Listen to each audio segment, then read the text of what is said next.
Pogačar. We have a little bit of a move going. Juan Ayuso, Remco Evenepoel, Jan Christen, Paul Sexas, they are the ones reacting. Louis Vervaeke on a fantastic day. This is testing the waters for Tadej Pogačar.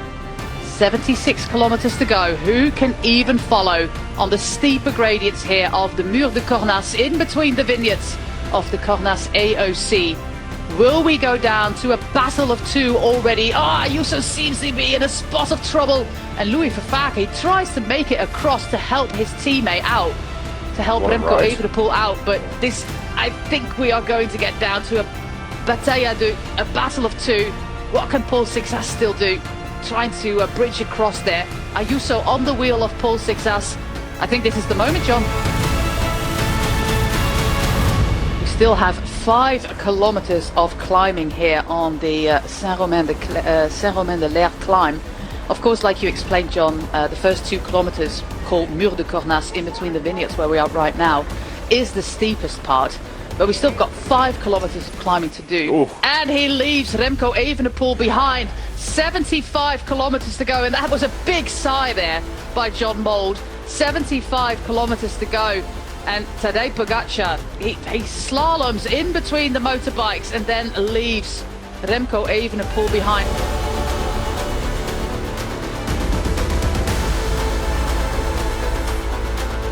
We still have 75 kilometers to go, and this man is already on his own. What even happened there? Remco attacked first time around on this climb. He kind of easily followed Tadej Pogačar, and there was one moment and he just hit boom, and Pogačar is off. What even happened? Just the Pogačar effect, really, in the saddle, able to keep accelerating. This man is just 2, 3, 4 levels above anybody else, and we're talking about a double Olympic champion. We're talking about Remco Evenepoel, a man who won the Vuelta, who won Liège-Bastogne-Liège, who won all sorts of races, who absolutely obliterated Filippo Ganna on Wednesday in that time trial, and Pogačar just leaves him behind us as if he's a junior on a training ride. It's just baffling.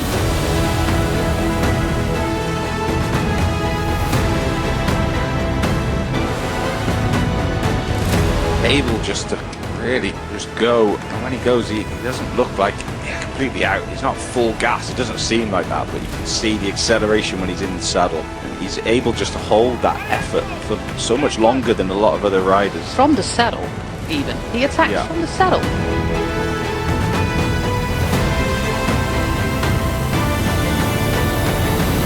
View of Pogačar as the road to himself. We saw how fast Evenepoel descended last time down here, so at points you can take 10-15 seconds out of someone quite easily on a descent. Just one small little mistake from Pogačar, even just braking too late, you lose a lot of speed on the exit of the corner.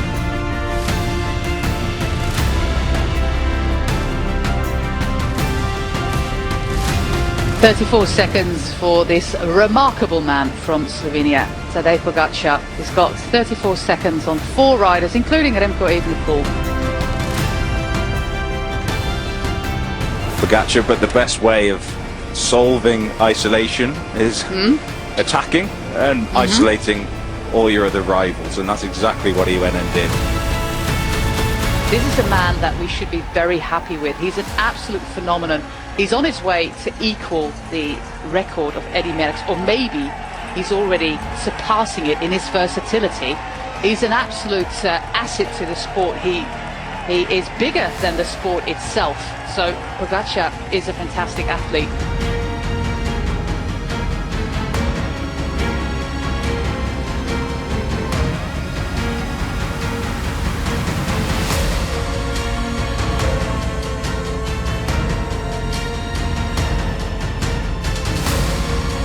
With 56k to go, gap still around 28 seconds. Seems like it's still on. I would just have to swallow my words and join your wave of positivity. I think it's on. I think if those 4 work together, what have you got to lose is the biggest message. In the car as a DS now, are we all just going to sit here and let him ride away? We work together, 4 of us, we can do it. I think it's the only hope they have. If you don't maintain it, the best you're going to get is silver. So let's try and get that jersey.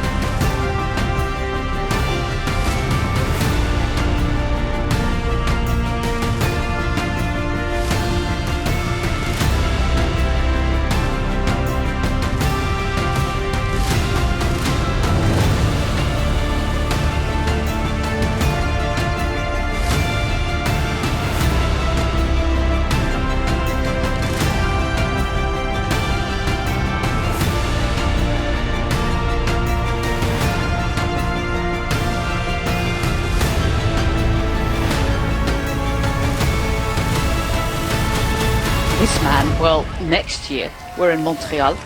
The year after we're going to have Super Worlds in the French Alps with a circuit race alongside a lot over the Côte de Dormancy, which featured in the 1980 World Championships, which are up until now the hardest World Championships ever, won by Bernard Hinault. I think they're going to do 18 times up the Côte de Dormancy on that circuit race in France in 2027. So this man potentially has another 2 chances to be world champion. He loves the circuit in Montreal. He's already shown that, and that Côte de Dormancy, well, could be for him as well. So another 2 opportunities for Pogačar to be world champion. We're on the Val d'Anvers yet again with Tadej Pogačar, and the gap is going out. He's still looking good. The gap is now 1:09. It has doubled in the last 15 kilometers. So really strange things should be happening right now, John, if this man is not going to be European champion.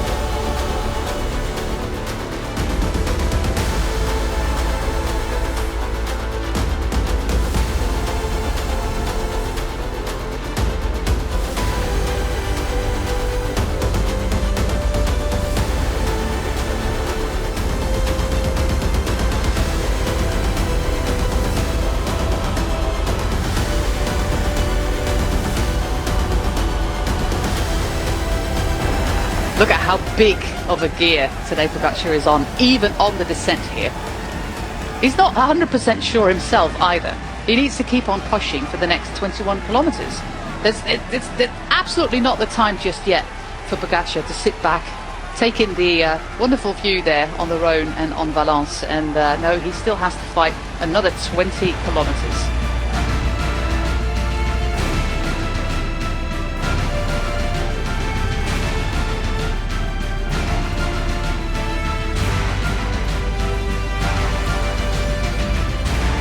The working style that we see, you know, the shoulders and the entire body working on these steeper gradients kind of indicates how steep this climb is.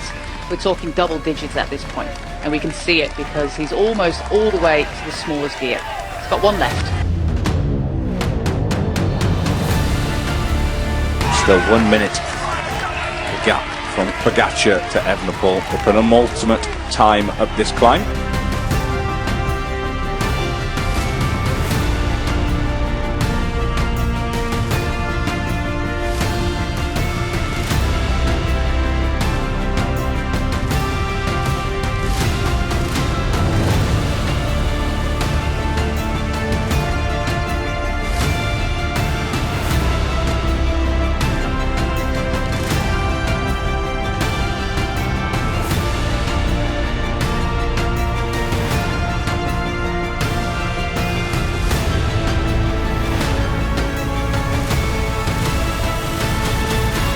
This man, when we look back, will be an absolute hero in our sport. He will be on the same level as Eddy Merckx, as Fausto Coppi, and all these big names, Bernard Hinault, and all these big names that we had in the past.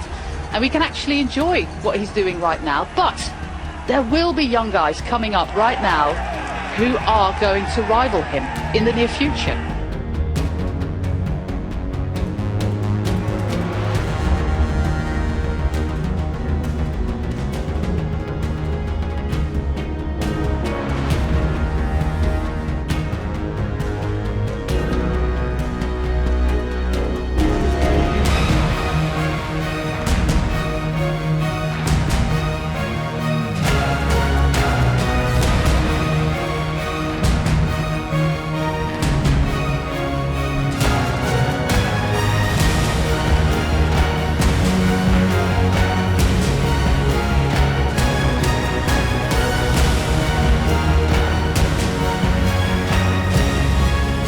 Unchallenged. He is the world champion. He's the Tour de France champion.